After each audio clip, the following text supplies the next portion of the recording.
Assalamualaikum warahmatullahi wabarakatuh. Alhamdulillahi rabbil alamin wa bihi nasta'inuhu ala umri dunya waddin. Asyhadu an la ilaha illallah wahdahu la syarika lah wa asyhadu anna Muhammadan 'abduhu wa rasuluh. Allahumma salli wa sallim wa barik ala Muhammad wa ala alihi wa ala ashabihi ajma'in. Amma ba'd. قال الله تعالى في كتابه الكريم أعوذ بالله من الشيطان الرجيم يا أيها الذين آمنوا اتقوا الله وقولوا قولا سديدا يصلح لكم أعمالكم ويغفر لكم ذنوبكم ومن يطع الله ورسوله فقد فاز فوزا عظيما. Jemaah mahrim rahimakumullah, senantiasa marilah kita memanjatkan syukur kepada Allah Azza wa Jalla atas segala yang sudah diberikan kepada kita dari bermacam-macam nikmat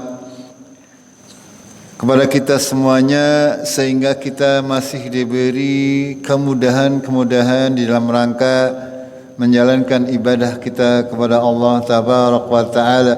Seorang muslim adalah orang-orang yang cerdas di dalam memanfaatkan waktu, disiplin di dalam menjalani kehidupan, sehingga tidak akan menyesal di kemudian hari.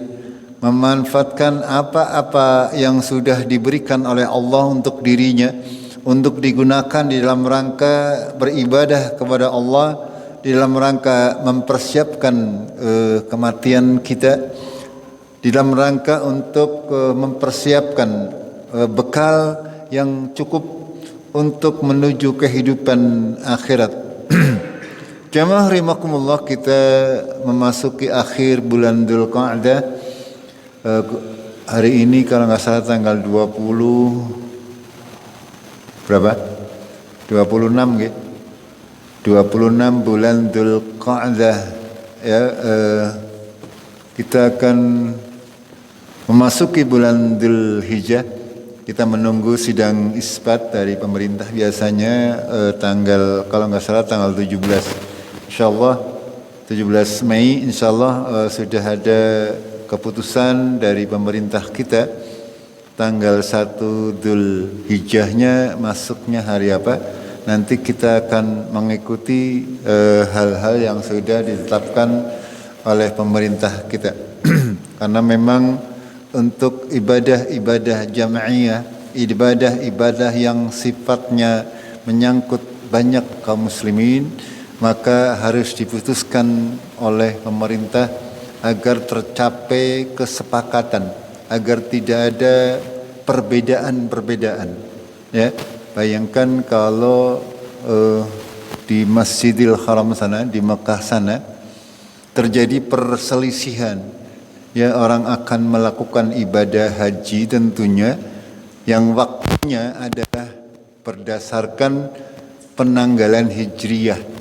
Tanggal 8, 9, 10, 11, 12, dan 13. Kalau sampai terjadi perselisihan, maka akan menjadi suatu kemuskilan, sesuatu yang menjadi carut marut, menjadi berpecah belah tidak karuan. Alhamdulillah, secara fitrah manusia dari berbagai macam penjuru dunia, walaupun mungkin berbeda secara fikihnya, secara mazhabnya, akan tetapi ketika sudah sampai di Masjidil Haram, mereka tidak akan pernah merasa keberatan ya dengan apa-apa yang diputuskan oleh pemerintah setempat, sehingga mereka senantiasa mengikuti apa-apa yang sudah ditetapkan oleh pemerintah Saudi Arabia untuk menjalankan seluruh ibadah. Begitu juga di negara-negara yang lain. Kalau panjenengan, kita semuanya sebagai seorang muslim berada di Amerika sana, ya kita mengikuti perhitungan-perhitungan ataupun keputusan-keputusan alim ulama di sana. Begitu juga ketika kita berada di negara-negara yang lain, kita mengikuti orang banyak dalam beribadah yang sifatnya jam'iyah agar menjaga persatuan selagi itu tidak bertentangan dengan Al-Quran dan As-Sunnah. Ya, kita memang oleh Allah dididik untuk senantiasa menjaga persatuan, saling mengenal satu sama yang lain, saling tolong menolong satu sama yang lain dalam hal yang ma'ruf dan dan mencegah yang mungkar. Kita diajari, diperintah oleh Allah untuk saling bersatu. Setiap hari kita diperintah oleh Allah untuk berkumpul di masjid untuk menjalankan salat 5 waktu. Agar diketahui siapa yang lagi sehat, siapa yang lagi sakit, dan seterusnya. Agar supaya saling ada interaksi antara sesama kaum muslimin. Di samping juga untuk mempererat persatuan. Ya, untuk mempererat persatuan. Ketika kita sudah datang ke masjid, siapapun imamnya, kita tidak akan pernah protes. Ya, tidak akan pernah protes imamnya siapa, kita ikut saja. Ya, selagi imam tersebut tidak melakukan kesalahan yang fatal, insyaallah kita mendapatkan faidah daripada salat berjamaah itu. Ya, kalau salat berjamaah mungkin tingkatannya sekarang ini adalah tingkatan RT. Gini Bang nggih? Karena masing-masing RT sekarang sudah punya musola. Makanya persatuannya tingkat RT. Ya, bagi kita yang biasa salat berjamaah satu RT, ketika ada tetangga kita yang lama misalnya tidak melaksanakan salat berjamaah, itu kan ada pertanyaan, ki lagi meriang nopo lagi sehat. Minimal seperti itu. Tapi kalau orang yang sudah terbiasa tidak salat berjamaah, ya orang keperuan. Gini betul? Apa meriang, apalagi sehat, apalagi itu. Ya, begitu juga untuk tingkatan yang lebih luas, mungkin kita diajari oleh Allah untuk berkumpul dalam jumlah yang lebih banyak, yaitu pada saat salat Jumat, ya, lebih banyak lagi. Mungkin kalau kita tingkatnya 1 RW, agar supaya persatuan, ya, kalau sudah terpecah belah akan sangat susah untuk menyatukan. Sekali lagi, kalau sudah terpecah belah akan sangat susah. Itu. Ini adalah syiar agama Allah agar supaya terjalin ukhuwah, persatuan, agar saling tolong menolong di dalam kebaikan dan ketakwaan.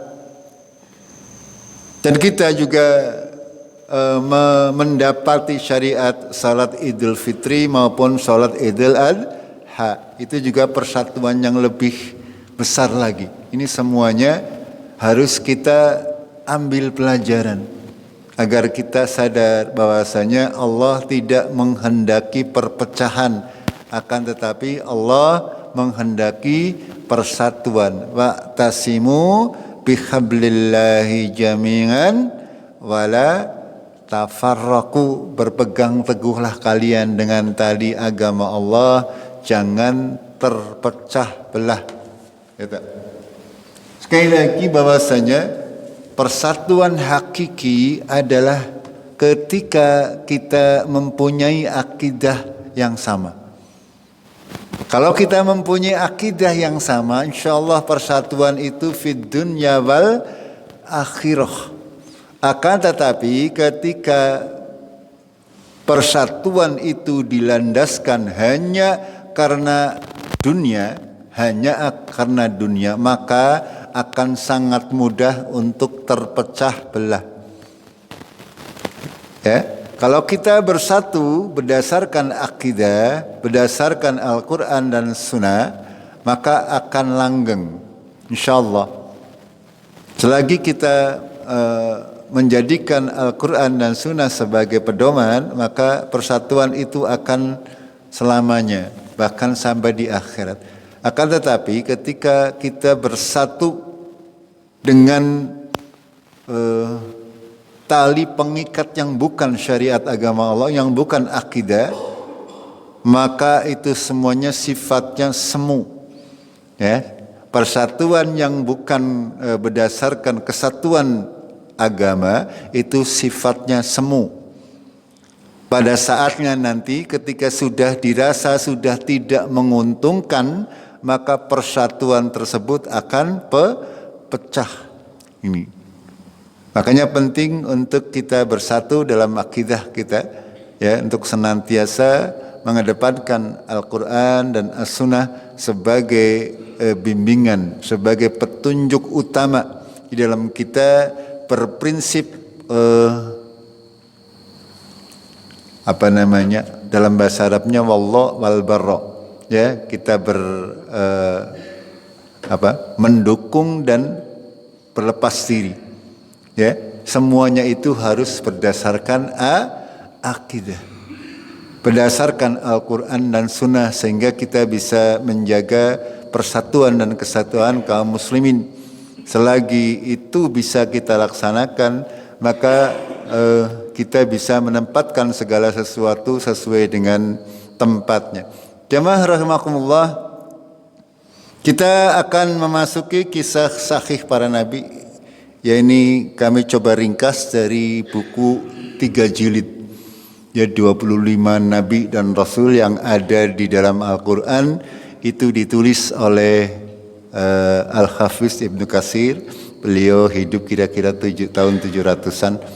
Ya, itu beliau memang sangat terkenal sebagai ulama besar yang diantaranya menulis kitab tafsir yang sangat terkenal, yang kita juga sedang mempelajarinya, belum selesai, ya, sampai kalau nggak salah baru setengah dari Al-Quran kita sudah kaji. Kan tapi tidak mengapa, nanti insyaallah kita lanjutkan, ya. Kita akan mulai untuk mencoba memahami pelajaran-pelajaran apa yang terdapat di dalam kisah-kisah para nabi dan rasul.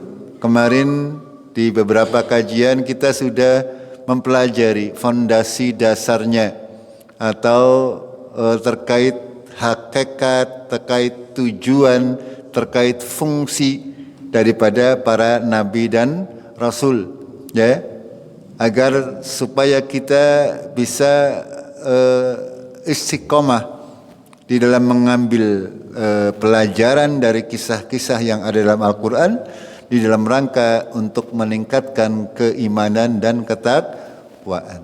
Jamaah rahimakumullah, bahwasanya ini kemarin juga sudah kami jelaskan, saya tidak akan mengulanginya, bahwasanya kisah para nabi dan rasul adalah sesuatu yang gaib, ya, yang tidaklah bisa kita ketahui kecuali berdasarkan dalil yang sahih, baik dari Al-Quran maupun hadis Nabi Sallallahu Alaihi Wasallam. Sudah barang tentu yang pertama akan kita bahas adalah terkait dengan Nabi Adam sebagai manusia pertama sekaligus nabi pertama, ya. Adam itu bukan seorang rasul. Paham betul? Bukan rasul. Kenapa bukan rasul? Nabi Adam diturunkan ke dunia durung ana wong liya. Gimana betul? Kalau diutus maring siapa? Maring kucing misalnya. Karena belum ada manusia ketika diturunkan ke bumi, maka dia hanya sebagai nabi, ya, yang akan mengabarkan kepada siapa? Kepada anak keturunannya, anak keturunan daripada Nabi Adam, ya. Kita akan mulai dengan Nabi Adam. Agar kenapa kita penting untuk bisa memahaminya? Karena memang manusia kalau tidak diberikan pedoman, maka dia akan mencari-cari, gitu betul? Ya, dalam segala macam hal, ketika ada sesuatu, ketika kita tidak punya panduannya, maka kita akan mencoba-coba, gitu betul? Iya, dicoba ya. Namanya percobaan kan kadang pas, kadang boten. Ya. Makanya Allah memberikan panduan kepada kita semuanya. Umat manusia. Bahwasanya manusia itu diciptakan dari tanah. Ya, dan Allah sudah menciptakan manusia dalam bentuk yang sebaik-baiknya. Ini.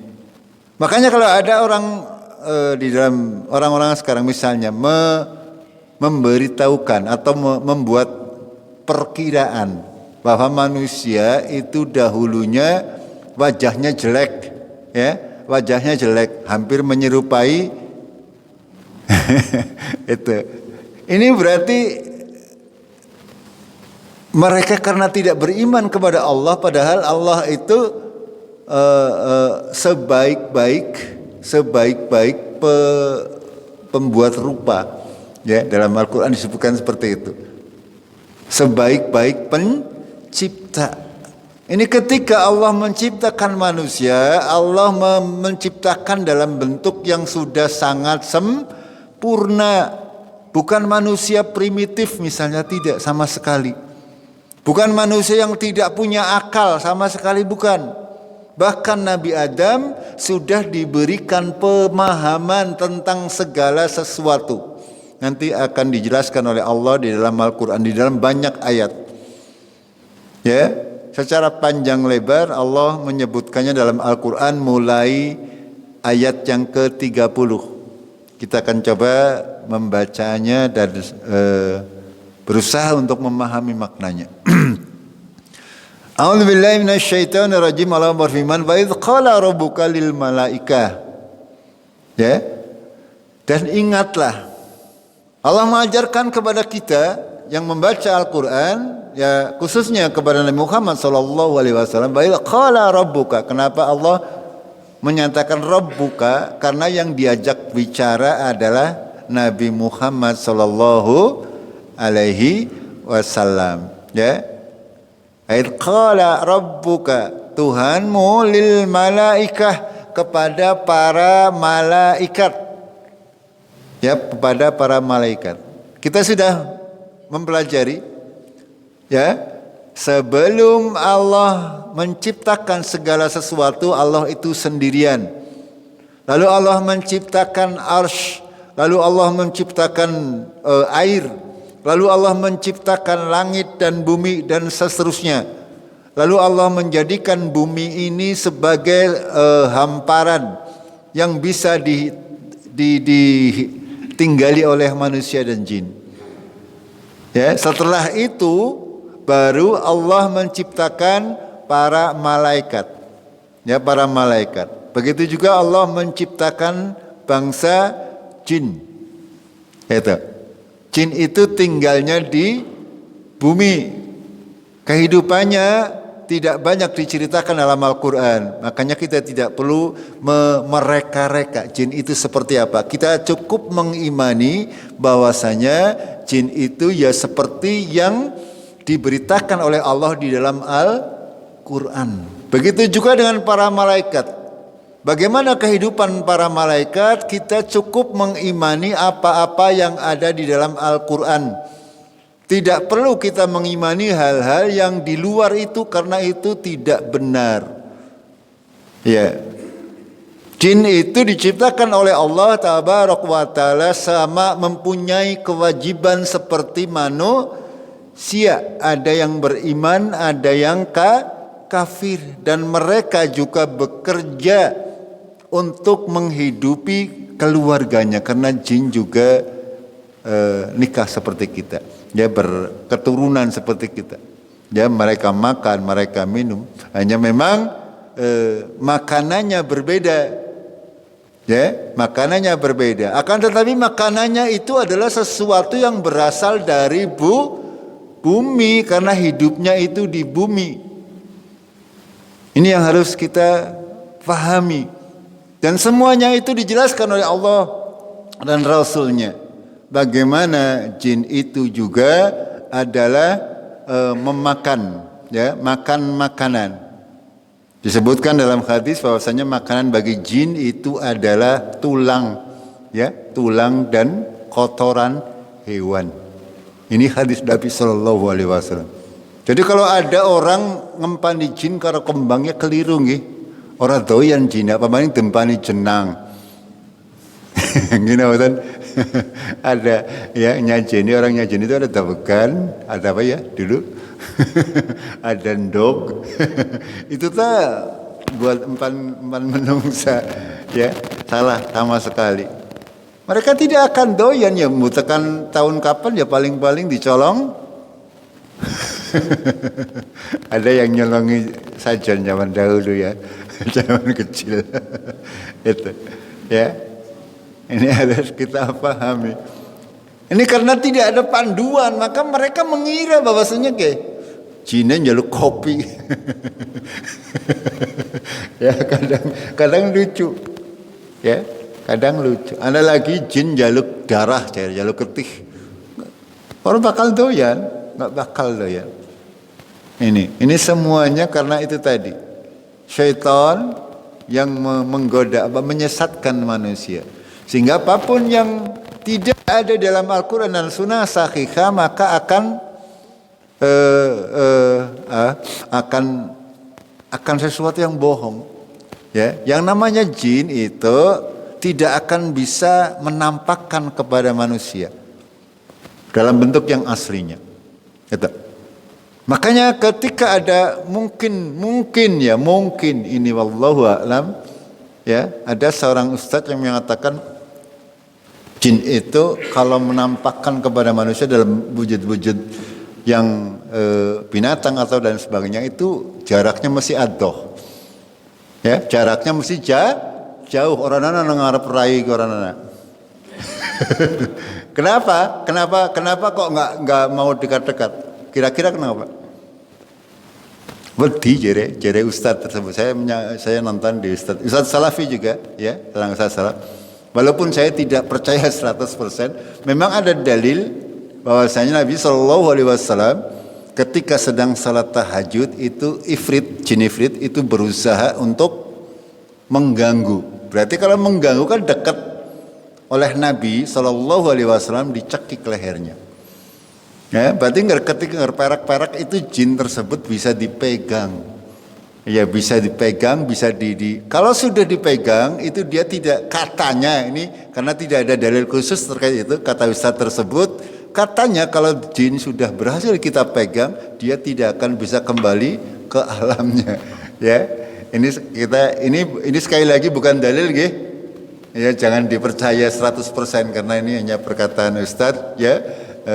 Wallahu a'lam, kita tidak mengetahui kebenarannya. Akan tetapi berdasarkan hadis Nabi tersebut, bahwasanya Nabi berhasil mencekik lehernya si ifrit ini, sehingga air liurnya karena dicekik airnya terasa oleh Nabi, terasa dingin.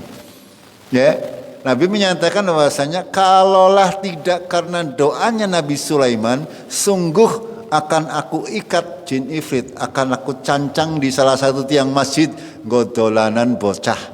Gampangannya seperti itu. Ya, kalau sudah diikat oleh Nabi Shallallahu Alaihi Wasallam, dia akan dibuat mainan, bukan sesuatu yang menakutkan. Ini yang harus kita imani.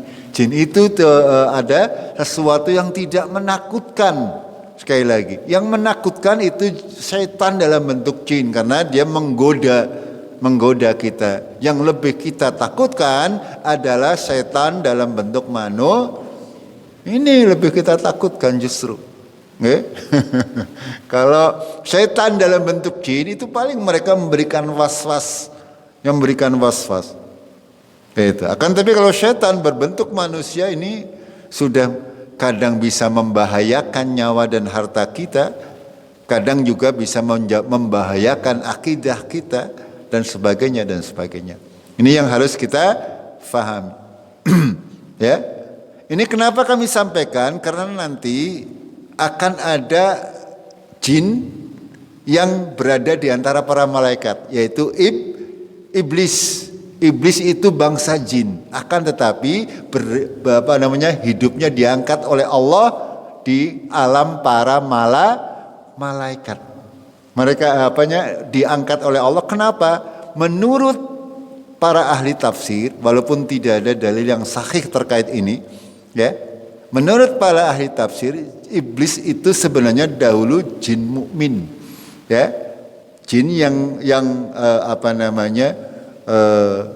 mempunyai keimanan yang saleh, lalu oleh Allah Tabaraka wa Ta'ala itu adalah diangkat derajatnya lalu diangkat ke langit.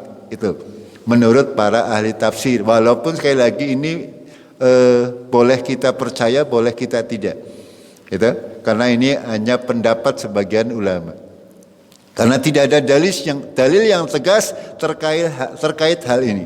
Kami sampaikan di sini agar kenapa kok kalau dikatakan kepada para malaikat kok ada iblis salah satunya diantaranya. Kita lanjutkan ayatnya. Dan ingatlah ketika Tuhanmu berfirman kepada para malaikat, Inni ja'ilun fil ardi khalifah. Sesungguhnya aku akan menjadikan di dunia khalifah. Ya, khalifah. Apa itu khalifah? Pemimpin, bisa juga pengganti, ya. Tapi jangan katakan manusia itu khalifah Allah, bukan. Sekali lagi, karena nanti akan bisa berbeda maknanya. Khalifah itu bisa diartikan khalifah, bisa dijadikan pengganti. Kalau dibahasakan khalifatullah berarti penggantinya Allah. Salah ketemunya gitu. Makanya tidak boleh disebutkan manusia adalah khalifah Allah di bumi. Itu salah sama sekali, ya. Itu adalah pemimpin-pemimpin yang ada di bumi atau pengganti-pengganti yang ada di bumi. Kenapa dinamakan pengganti? Khalifah nanti kan namanya pemimpin itu pasti akan berganti. Setiap generasi berganti khalifahnya sendiri-sendiri. Itu maksudnya. Ya, bahwasanya Allah akan menciptakan manusia turun temurun. Itu maksudnya Allah menyatakan bait qala rabbuka lil malaikati inni ja'ilun fil ardi khalifah. Artinya Allah sudah menyempurnakan bumi sebagaimana mesti, karena Allah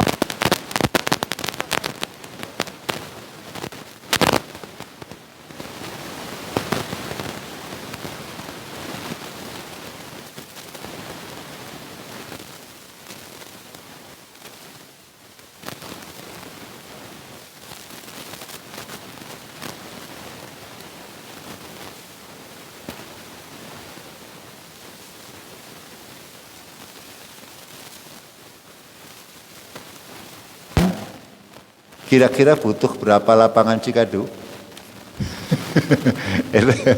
Ya, ini 10 miliar. Kalau di Mekah ketika ibadah haji, ketika mereka kumpul di Padang Arafah, ya, itu sekitar 2 juta, ya, setiap tahunnya.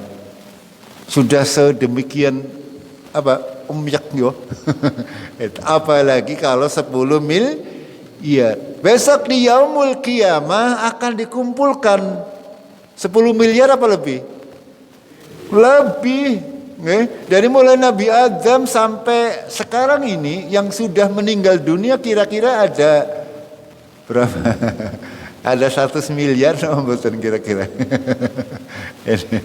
Ya, itu berapa banyak manusia nanti akan dikumpulkan oleh Allah di padang mahsyar. Jadi kalau membuat lapangan yang bisa memuat manusia 100 miliar dalam satu tempat, bayangkan ini. Ya, kita akan berdesak-desakan besok di padang mahsyar tergantung daripada amal-amal kita. Ini yang harus kita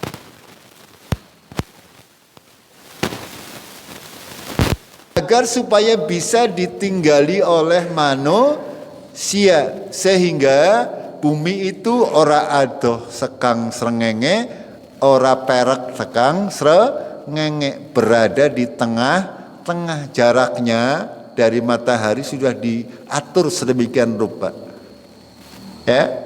Karena kalau didekatkan, ya bumi ini tidak akan bisa ditinggali oleh manusia. Kalau terlalu jauh juga tidak akan bisa ditinggali oleh manusia. Contohnya adalah daerah kutub utara maupun kutub selatan. Kita tidak akan bisa hidup di sana kalau kita hanya mengandalkan sumber daya makanan yang ada di bumi. Berbeda kalau sekarang kan bisa dikirim, ya. Orang-orang yang bekerja ataupun melakukan penelitian di kutub utara, kutub selatan, mereka disuplai makanannya.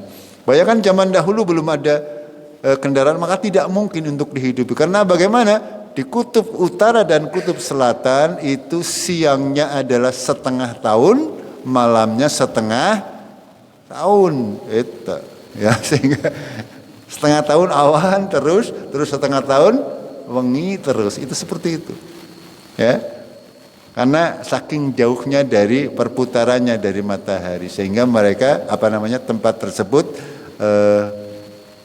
kenapa dinamakan kutub, karena di sana kumpulan air yang membeku menjadi es, ya, itu namanya kutub utara dan kutub selatan.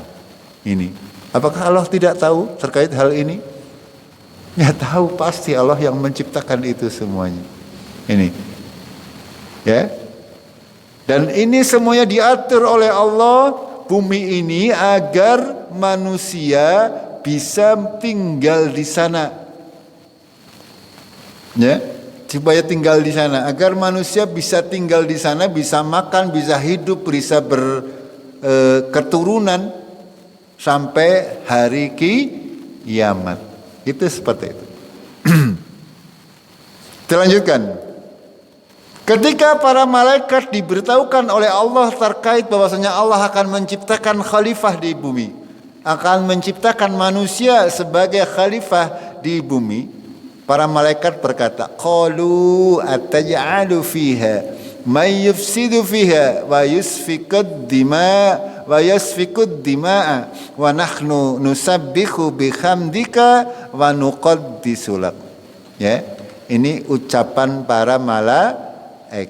Mereka berkata, para malaikat, ya Allah, apakah engkau akan menjadikan di dalamnya, di dalam bumi, orang-orang yang akan membuat kerusakan di dalamnya, dan mereka akan menumpahkan darah.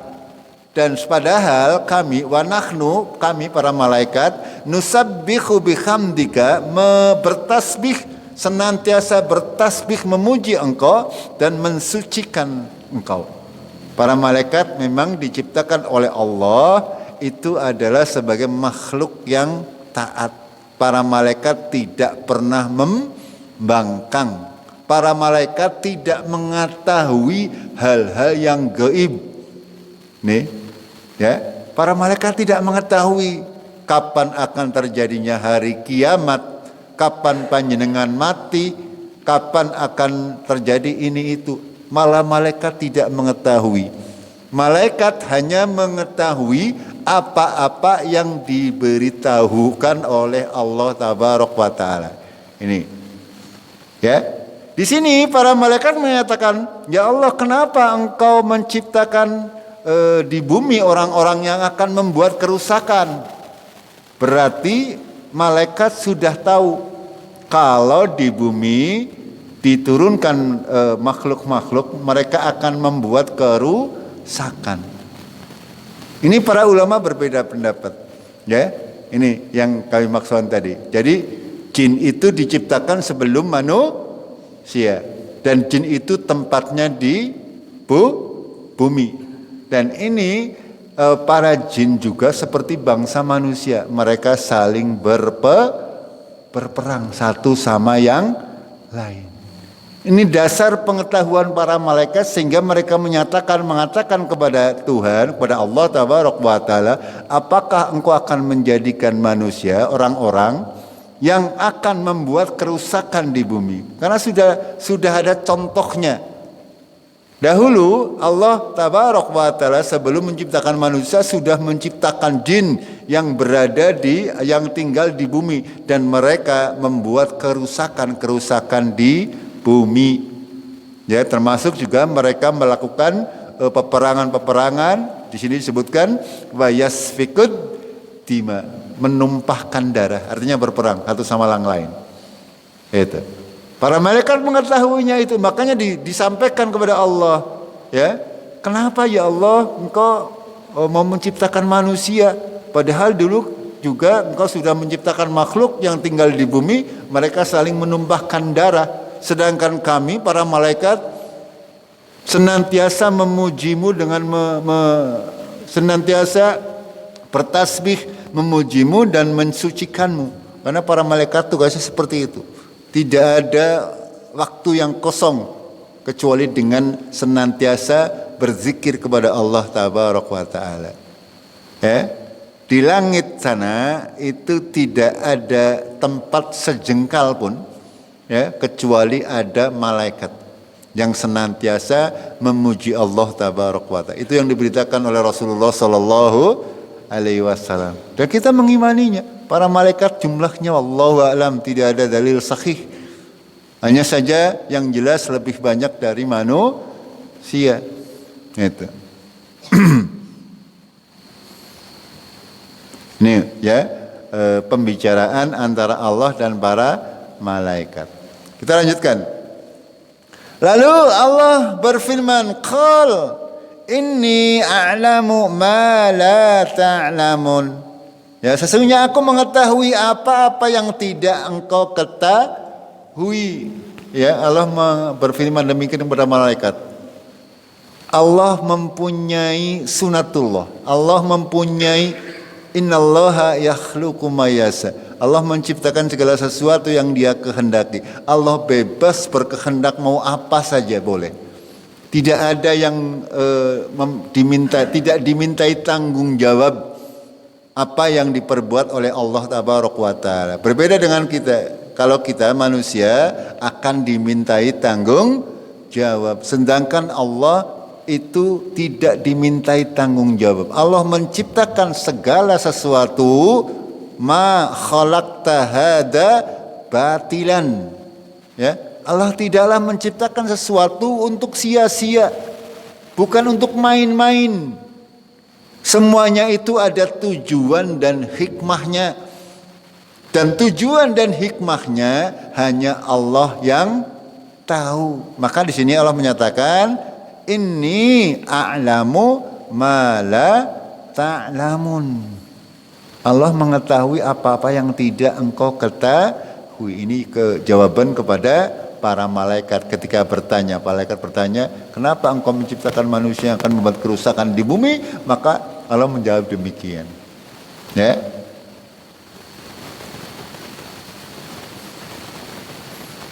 Lalu pada ayat berikutnya, wa 'allama Adam al-asma'a kullaha. Lalu Allah mengajarkan kepada Adam al-asma'a kullaha, nama-nama seluruhnya. Nama-nama benda-benda yang ada di langit dan di bumi. Ini langit, ini bumi, ini air, ini ikan, ini harimau misalnya, ya, ini tumbuhan ini. Itu diajarkan oleh Allah Tabaraka wa Ta'ala kepada Nabi Adam. Malaikat tahu nomboten. Ternyata malaikat tidak tahu. Ya, malaikat tidak tahu ketika ditanya, ini wit apa gampangannya? Malaikat derajatnya malaikat, tapi ternyata tidak tahu. Karena malaikat itu hanya mengetahui apa-apa yang diajarkan oleh Allah. Yang tidak diajarkan oleh Allah, para malaikat tidak tahu. Makanya Allah menyatakan di awalnya, inni a'lamu ma la ta'lamun. Paham gak? Itu, ya. Diajarkan Nabi Adam diajarkan, ini manusia, ini semuanya pokoknya. Semua nama-nama yang ada di bumi itu diajarkan Allah kepada Nabi Adam. Tsumma aradahum 'alal malaikah. Kemudian menghadapkan kepada para malaikat. Faqal, lalu dia berfirman kepada para malaikat, ambiuni bi asma'i haula'i in kuntum shadiqin. Sebutkan itu namanya apa saja. Kalau memang kamu orang yang benar, kepada malaikat ini nggih, Allah tabaraka wa taala berfirman kepada malaikat, jika kamu memang orang yang benar, sebutkan ini namanya apa, ini namanya apa, ini namanya apa. Para malaikat saged menjawab mboten, ternyata mboten saged, tidak bisa, karena Allah tidak mengajarkan itu. Ya, segala sesuatu ilmu itu Allah yang mengajarkan. Ya, para malaikat tidak mengetahui. Para malaikat itu hanya melaksanakan apa-apa yang diperintah oleh Allah tabaraka wa taala, dan senantiasa taat. Malaikat itu tidak pernah ngeyel kayak menungsa, nggih. Tidak ngeyel. Kalau manusia dan jin itu banyak yang ngeyel. Kalau para malaikat ya benar-benar sami'na wa ata'na, tidak pernah menyelisih perintah Allah tabaraka wa taala. Dan para malaikat tidak mengetahui kecuali apa-apa yang diberitakan, diberitahukan oleh Allah kepada mereka. Maka ketika dihadapkan benda-benda yang ada di bumi, para malaikat diperintahkan untuk menyebutkan, mereka ya diam, tidak bisa menjawab. Gitu, ya. Faqala anbi'uni bi asma'i haula'i in kuntum shadiqin. Sebutkan nama-nama barang-barang ini jika kamu orang yang benar. Itu ini barang-barang itu, ya. Haula'i itu adalah itu, ya. Itu jauh, ya. Kalau ini banyak, itu adalah ulai. Dalam bahasa Arab seperti itu. Ada hadza, ada zalika. Kalau hadza ini, zalika kue itu, tapi barangnya satu. Barangnya satu. Hadza kalau zalika ini dan itu. Ya kalau banyak itu adalah ulai ini kalau banyak. Kalau barangnya jauh menggunakan kalimat haulai. Itu seperti itu. Makanya bahasa Arab sangat kompleks, nggih. Kita bisa membaca ini berarti yang disebutkan oleh Allah adalah barang-barang yang jauh. Itu sangat terperinci, kalimat-kalimat yang tersusun. Karena memang dari langit ke bumi itu ya jaraknya, kalau menurut kita memang jauh. Sehingga Allah tabaraka wa taala menyatakan kepada para malaikat, sebutkan barang-barang yang ada di bumi contohnya. Itu ada sungai, ada gunung, ada laut. Malaikat ternyata tidak diberi ilmunya oleh Allah sehingga tidak tahu. Sedangkan Adam karena sudah diberi pemahaman oleh Allah, maka dia mengetahui, ya. Manusia secara umum seperti itu. Ketika kita sudah pernah diberitahukan, maka kita akan mengetahuinya. Kita punya apa? Punya otak, gitu. Punya memori, ya. Ini kadang-kadang kalau kita berbicara tubuh kita sendiri kadang-kadang bingung. Anak otak, anak akal, anak hati. Nggih, tempatnya di mana? Apa bedanya otak karo akal? Nggih. Kadang-kadang kalau kita berpikir tubuh kita sendiri saja kita tidak mengetahui, nggih. Kita punya otak. Kalau otaknya ya, nanti hubungannya dengan akal, ya. Dalam bahasa Arab itu seperti itu, ada akal, ada otak sendiri. Otak itu bahasa Arabnya muh, sedangkan akal ya akal. Itu muh itu bentuk fisiknya, otak itu bentuk fisiknya, sedangkan akal itu adalah fungsinya. Ya, dari akal akan memproses data-data yang ada, kita akal lalu dimasukkan ke dalam hati kita, dan hati yang akan menentukan apakah ini benar, ini salah. Itu seperti itu, prosesnya seperti itu kata para alim ulama. Makanya Rasulullah menyatakan sesungguhnya di dalam jasad ini ada organ yang sangat vital. Kalau baik maka semuanya menjadi baik. Kalau buruk semuanya menjadi buruk, yaitu apa? Hati yang ada di dalam dada kita. Walaupun otaknya pinter, kalau hatinya buruk ya isinya bagaimana caranya bisa korupsi. Begitu. Gini betul? Itu contohnya yang mudah. Walaupun orangnya pintar, ya orangnya otaknya cerdas, akan tetapi kalau tidak dibarengi dengan keimanan hati, maka akan rusak semuanya. Itu. Kita lanjutkan satu ayat lagi. Qalu subhanaka la ilma lana illa ma 'allamtana innaka antal alimul hakim. Mereka para malaikat berkata, subhanaka maha suci engkau ya Allah, la ilma lana, tidak ada ilmu bagi kami kecuali ila ma 'allamtana, apa-apa yang telah engkau ajarkan kepada kami. Ini akidah. Para malaikat itu tidak mengetahui kecuali hal-hal yang sudah diajari oleh Allah Tabarak wa Ta'ala sesuai dengan kapasitasnya. Semua makhluk-makhluk Allah itu diciptakan dalam kapasitas, dalam qadar yang ditentukan. Manusia punya kemampuan, diberi akal, diberi otak, akan tetapi semuanya ada batasnya. Tidak mungkin otak kita akan melampaui batas.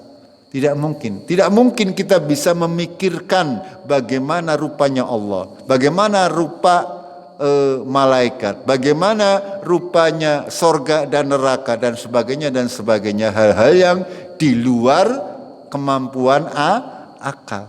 Untuk bisa menggambarkan sesuatu, otak manusia bisa menggambarkan sesuatu kalau wis tahun deleng. Gini betul? Ya panjenengan nate teng Jakarta bisa menggambarkan Jakarta kayak ya dalanane rame, gote ireng, mambune leteng, lemute akeh. Itu seperti itu nggih. Tapi kalau untuk alam akhirat, alam kubur, ya kita tidak bisa menggambarkan bagaimana bentuknya dan sebagainya. Kecuali Allah memberitahukan, yaitu Allah memberitahukan lewat Al-Quran dan hadis. Itu seperti itu. Ya, begitu juga para malaikat seperti itu. Ketika ditanya, mereka tidak tahu. Mereka menyatakan subhanaka la ilma lana illa ma 'allamtana. Ya, tidaklah aku mengetahui, tidak mempunyai ilmu kecuali yang sudah engkau ajarkan kepadaku. Innaka antal alimul hakim, engkau maha mengetahui dan maha bijak sana. Jamaah rahimakumullah, itu awal mula penciptaan Adam. Dan insyaallah masih sangat panjang ya, karena kisah Nabi Adam ini banyak disampaikan oleh Allah dalam beberapa bagian-bagian yang terpisah di dalam Al-Quran. Semuanya kalau disandingkan nanti akan saling terkait satu sama lain menjadi sebuah narasi cerita yang lengkap. Insyaallah kita akan mempelajarinya untuk bisa kita jadikan pelajaran. Sampai di sini dulu, kita akhiri dengan kafaratul majlis. Subhanakallahumma bihamdik, asyhadu an la ilaha illa anta, astaghfiruka wa atubu ilaik. Assalamualaikum warahmatullahi wabarakatuh.